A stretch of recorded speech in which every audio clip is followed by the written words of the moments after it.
So there was a group that was going for a mountain hike. It wasn't anything too difficult, kind of this gentle grade, maybe a water stop here or two, but one of those routes that really they barely had to break a sweat. And they're following these painted rocks that kind of mark the route as they're going along until they turn a corner. And all of a sudden, the painted rocks aren't going in front of them, but they're going vertical for about 100 feet, paralleled by this rickety rope ladder that had probably been built 100 years earlier. And the hike was about to get very real, real quick. Some days, life throws that kind of challenge at us. And it's one of those times that we realize we better take our foot off cruise control because it's going to start getting hard real fast. And the disciples of Jesus are feeling that hard stop in today's story.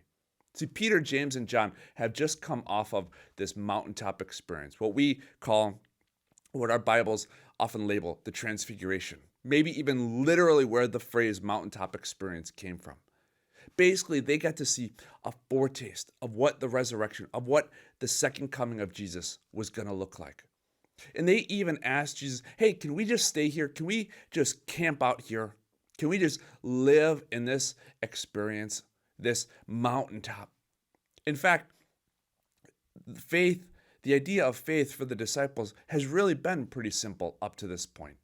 There's a couple sort of touch them and all of a sudden they're healed episodes, ask and you shall receive kind of stuff, News of Jesus' future murder notwithstanding, which what we had talked about the other day, they might say that Jesus' way was really kind of cushy and sort of the simple life. Like a little abracadabra solves every issue and any issue that's going to be out there. Then these four, Peter, James, and John, and then Jesus, come down from the mountain and they realize it's not so easy. The other disciples that have been down there, they're trying to do a healing on a boy, one who has been possessed by a demon, and it's a healing they've probably done a dozen times already. And they're failing. They're struggling. They can't figure out what it is that they're doing wrong to be able to heal this boy. We pick up the story. It comes up in 3 of the Gospels. We're going to look at Mark's version. This comes out of Mark 9, verses 14 to 24. It goes like this. When they came to the disciples, they saw a great crowd around them, and some scribes arguing with them. When the whole crowd saw him, they were immediately overcome with awe, and they ran forward to greet him, Jesus. He asked them, "What are you arguing about with them?" Someone from the crowd answered him, "Teacher, I brought you my son. He has a spirit that makes him unable to speak, and whenever it seizes him, it dashes him down, and he foams and grinds his teeth and becomes rigid. And I asked your disciples to cast it out, but they could not do so." He answered them, "You faithless generation, how much longer must I be among you? How much longer must I put up with you? Bring him to me." And they brought the boy to him.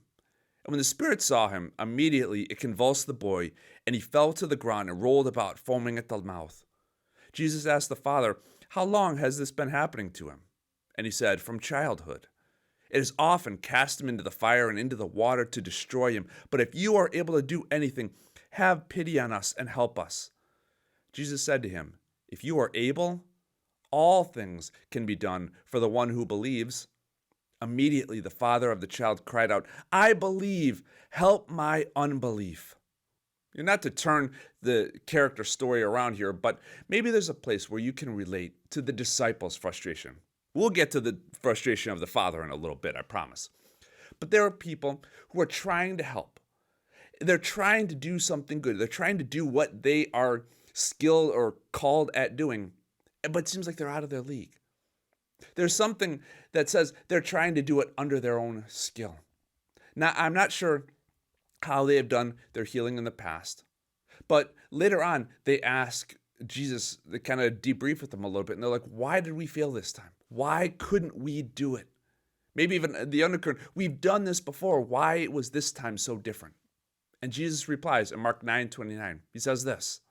He said to them, to the disciples, "This kind can come out only through prayer." Now, did they try and do this healing without prayer? I don't know, maybe. If that's the case, certainly this is going to be out of their league.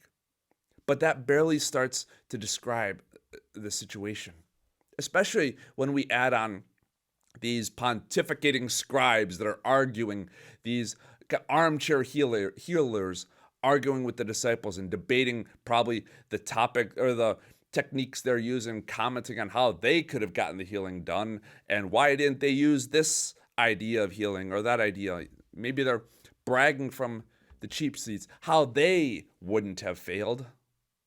All the while, the Father is the one who's going through the worst.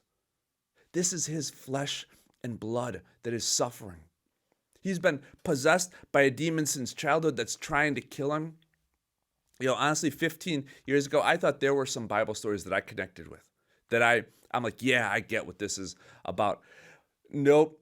You know what? When I became a father a little over 10 years ago, it takes understanding stories or connecting certain stories to a whole new level.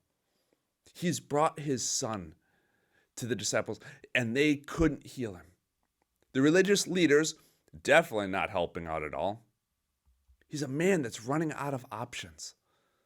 And given the history of the scribes arguing and the disciples failing, his words to Jesus seem totally par for the course when he says this in verse 22.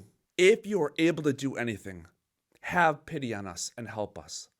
Honestly, it'd be putting a cap on any sense of optimism that he had, but his desperation would be absolutely going through the roof. But before we razz on the Father too much for asking if you can heal him, like Jesus is ready to say, you know who this is, right, Dad? We see a similar conversation from one of Jesus' own faithful in Matthew's gospel, in Matthew 14. This is verses 27 through 28. They go like this. But immediately Jesus spoke to them and said, take heart, it is I. Do not be afraid. Peter answered him, Lord, if it is you, command me to come to you on the water. This is the incident where Peter gets kind of another mountaintop experience of being able to walk on water. But they're in the middle of this storm and they're scared because they think Jesus is a ghost that they're seeing kind of out on the water. And he's like, hey, you know what? Don't be afraid. It's me. And Peter's like, if it's you, call out to me. You tell me to come out to you. And it's like, if it's me, dude, I just told you 2 seconds ago, it's me. And that's from one of Jesus' most faithful disciples, right before he breaks the laws of physics and walks on water. Jesus is kind enough, at least, well, I'll use that adjective, kind enough to remind the Father of reality. You know who I am, right? Because if anybody is in that kind of desperate situation where his child's life is on the line, sometimes they just need those basic reminders. I mean, down to the core of reality. You see, again, in Mark 9:23, Jesus said to him, if you are able, all things can be done for the one who believes. And without even skipping a beat, the Father responds in the next verse. Immediately, the father of the child cried out, I believe, help my unbelief. I'm desperate, the father says, and I'm riddled with doubt. My faith does not measure up. I'm falling short. I'm helpless. He's the one person, the Father is, on the scene who gets it. As Pastor Tim Keller says so well, he says, helplessness, not holiness, is the first step to accessing the presence of God.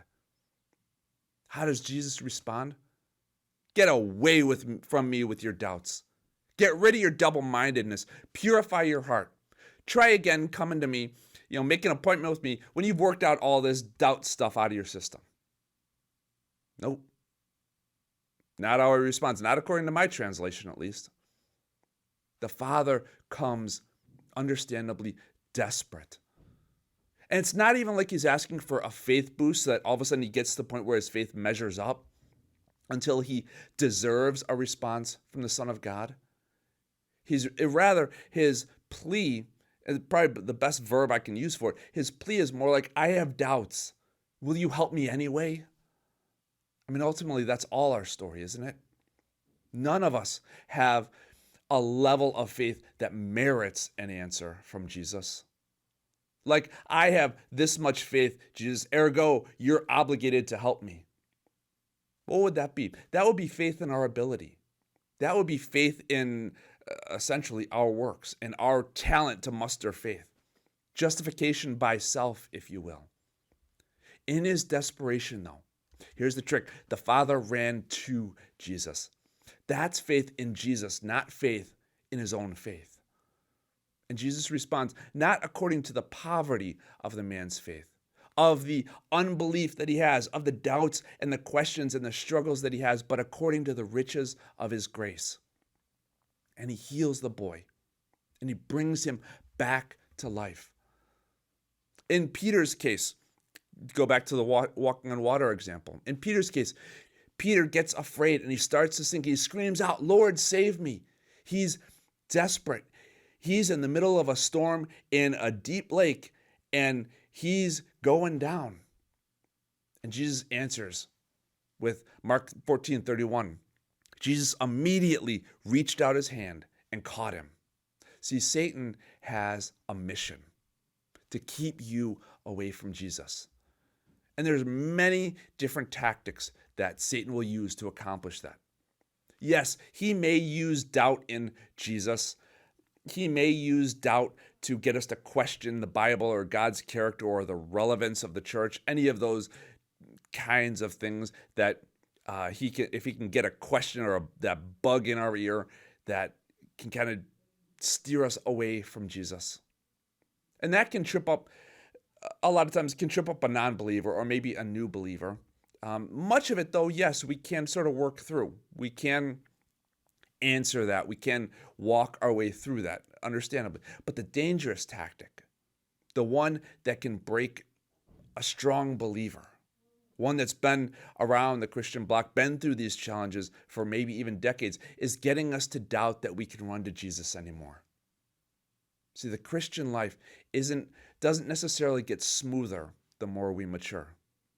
We hit that struggle. We hit that sin that has kind of been this undercurrent in our lives, that doubt, that proverbial rickety ladder that says, if you want to go on, and we think, I should have this licked by now. I should be better at this by now. I can't go to Jesus now. And we fall for that and we get trapped trying to do Christianity on our own. And Satan ends up winning. So whatever your doubts, your struggles, your temptation, make the first step running towards Jesus. Whatever may be holding you back, take the step this week to ask Jesus to meet you in that struggle. No matter how often you have been through it, no matter how much that voice in the back of your head may say, you should have this licked by now, you should be over this by now. Why are you coming to Jesus again? You can't do this. He doesn't want to hear it again. No, none of that is true. Make it your step this week to ask Jesus to meet you in the struggle, to give you the healing even though you have the doubts, to reach out his hand and catch you when you need saving. And through that, may you experience in a new way the riches of his grace and his love. Let's pray together. Jesus, thank you for that grace, for that love that is willing to reach out to us even when we don't deserve it, even when we don't merit it, even though we have those times when we don't believe you're going to do it or that you can do it. Help us to keep our faith strong, grow our faith. And even in those lacks, even in those cracks in our faith, help us to remember we can reach out to you and you will save us. Amen.